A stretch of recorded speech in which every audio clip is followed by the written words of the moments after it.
The Panzer was a project to design a general-purpose European tank that could provide an alternative to the American M47 and M48 for many of the countries decimated by World War II. However, the collaboration between West German and French engineers was short-lived, and the two ultimately parted ways, producing both the superb Leopard and the French take on a main battle tank. Only 3 years after departing the joint project, France put the AMX-30 into serious production.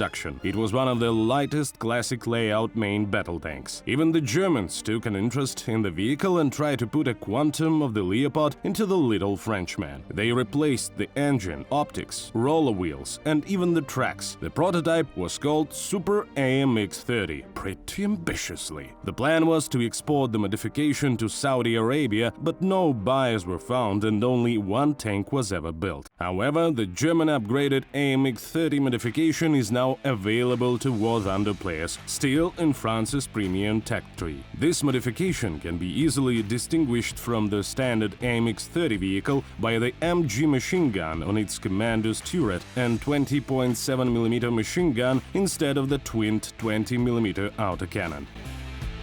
Armament.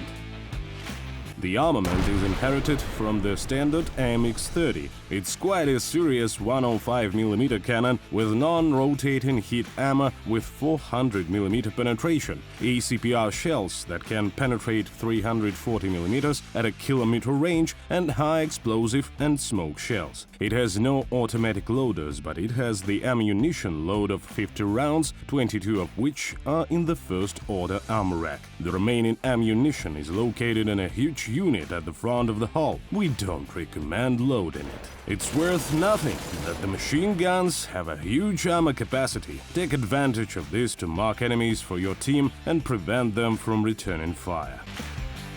Layout.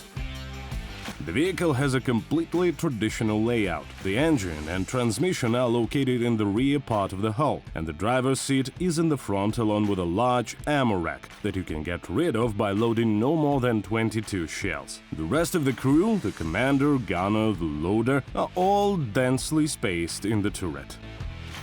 Survivability. The vehicle will only be defeated by the first hit if the enemy knows about the large armor rack, the turret.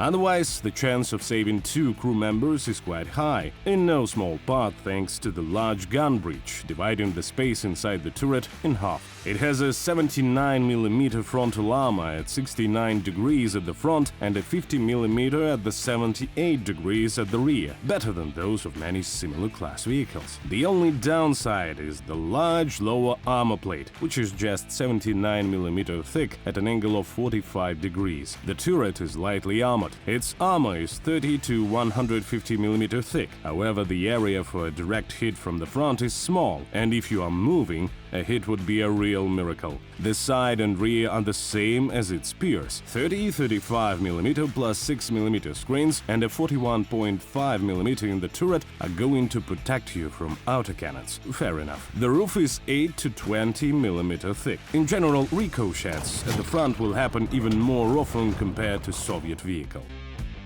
Mobility.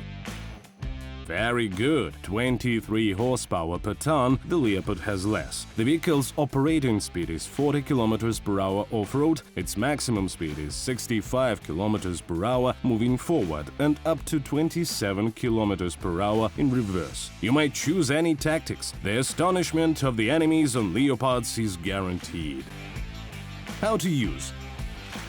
Universal. Sniper, you're fast, well-defended and generally able to hit any part of the enemy's hull with hit rounds. We strongly recommend carrying about 8 APCRs rounds for use against enemy vehicles with composite armor and ERA. Choose medium range and hilly terrain for battle. The former will help you catch ricochets more often and make it trickier to aim your turret. The latter will help you hide your somewhat tall silhouette. You don't want the other guys to call you a beanpole, do you? Medium range Close combat is facilitated by upgraded optics with enhanced zoom and a wider viewing angle. Well then, looks like we shouldn't have chuckled at the whole super thing. And there is also a bonus. The turret has thermal imaging, making it way more effective. The not-so-good thing is the Eiffel Tower-sized commander's turret, making you a good target for headshots even behind cover. Read more about the Super AMX-30 on the War Thunder Wiki.